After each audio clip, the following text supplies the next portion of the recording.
Hi friends, welcome to కారంపూడి'sVlog. ఈరోజు morning tiffin, సాయంత్రం స్నాక్స్, నైట్ డిన్నర్కి దేనికైనా సూటబుల్ అయ్యేటటువంటి కట్లెట్ చేసేసుకుందామండి. ఇది ఎంత టేస్టీ ఉంటుందంటే హెల్త్కి కూడా మంచిదే. దీంట్లో వేసినటువంటి ఇంగ్రీడియంట్స్ కూడా చాలా చాలా మంచివి అనమాట. ఇక లేట్ చేయకుండా అవి ఎంత ఈజీగా చేసుకోవచ్చు అనేది చూసేద్దాం మన వీడియోలోకి వెళ్ళి.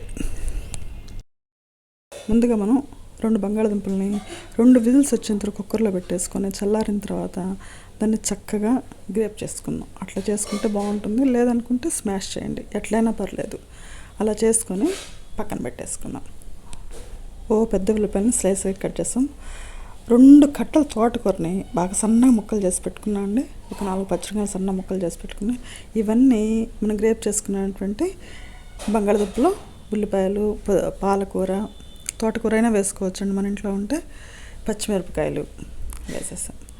దాని తరిగినంత సాల్ట్ కంపల్సరీ కదా, అలానే కొంచెం కారం కూడా వేసుకుంటే మంచి టేస్ట్ వస్తుంది. ధనియాలు, జీలకర్ర వేయించిన పొడి ఒక పెద్ద స్పూన్ వేసాను. ఆమ్చూర్ పౌడర్ ఒక చిన్న స్పూన్ వేసాను. అలానే గరం మసాలా 1 స్పూను, చాట్ మసాలా 1 స్పూను, ఇందులో 1 గరిటె బియ్య పిండి వేసానండి. అలానే నేను మిల్లెట్స్ పొడి 2 గరిటెలు వేసుకున్నాను. మనం సరిపోయినంత వేసుకోవచ్చు అండి. అదొక గరిటె ఇదొక గరిటె అని వేసుకోవచ్చు, నో ప్రాబ్లం.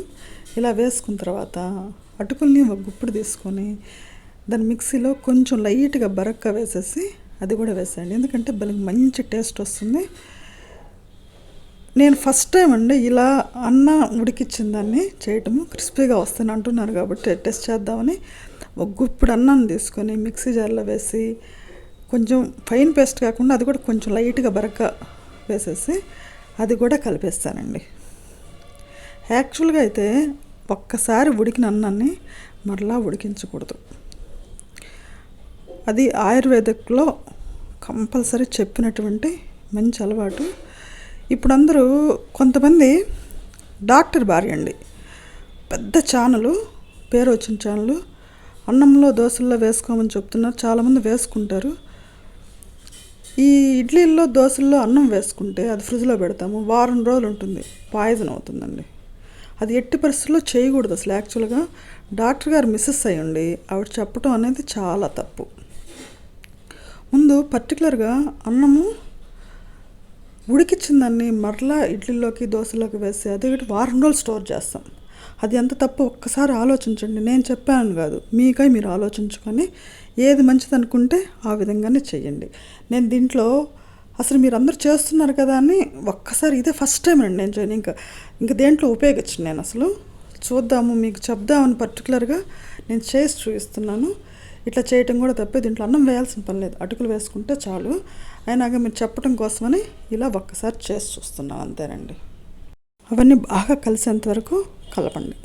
కలిపి ఒక్కసారి టెక్స్చర్ చూడండి, ముద్దకు వచ్చేటట్టు చేసుకోవాలండి. ముద్దకు రాలేదనుకోండి కొంచెం పెరుగో ఏదో అట్లా యాడ్ చేసుకోండి. లేకపోతే మనకి నీళ్ళు మాత్రం పోయకూడదు.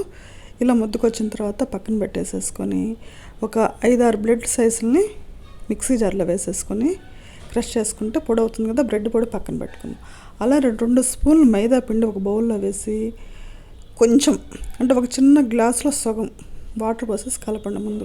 అది కొంచెం చిక్కటి పేస్ట్లా, మరీ చిక్కగా కాదు, కొంచెం చిక్క ఉండేటట్లు మనకి పేస్ట్ రావాలి.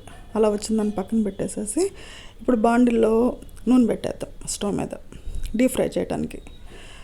ఇప్పుడు మనం అన్నీ మిక్స్ చేసుకున్నాం కదా బంగాళదుంప పేస్టు, ఆ మిక్సర్ని ఒక పెద్ద సైజు ఉండ తీసేసుకొని చేతితోటి కొంచెం లావుగా రౌండ్గా చక్కగా ఒత్తుకోండి, నిదానంగా, అర్జెంట్ ఏం లేదు.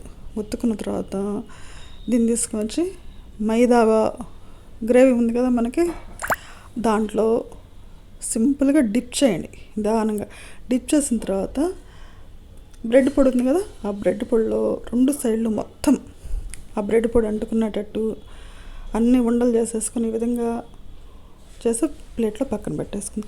అంతలోకి మన నూనె కూడా కాకుంటుంది. ఇది హై ఫ్లేమ్లో కాకుండా మీడియం ఫ్లేమ్లో పెట్టి కాల్చుకుంటే చాలా బాగా లోపలంతా ఉడికి మంచి ఫ్లేవర్డ్ మంచి కలర్ తోటి మనకి తయారవుతాయండి ఇవి కట్లెట్స్. అందుకని మీడియం ఫ్లేమ్ మీద పెట్టేసుకొని ఒక్కోటి చిన్న చిన్నగా వేయండి. ఎక్కువ వేసి హడావుడిగా తిప్పబాకండి, విడిపోయే ప్రమాదం ఉంది. అందుకని వేసిన తర్వాత ఒక 2-3 నిమిషాలు లేకపోతే 5 నిమిషాలు మన కలర్ తెలుస్తుంది కదా, కొంచెం లైట్ కలర్ వచ్చిన తర్వాత తిప్పండి. అట్లా ఆ విధంగా తిప్పుకొని గోల్డెన్ బ్రౌన్ కలర్ వచ్చేంత వరకు వేయించేసుకొని టిష్యూ పేపర్లు ఉన్నటువంటి ప్లేట్లో పెట్టేసుకున్నాం అనుకోండి, ఇంకా అంత సర్వ్ చేసుకోవటమే.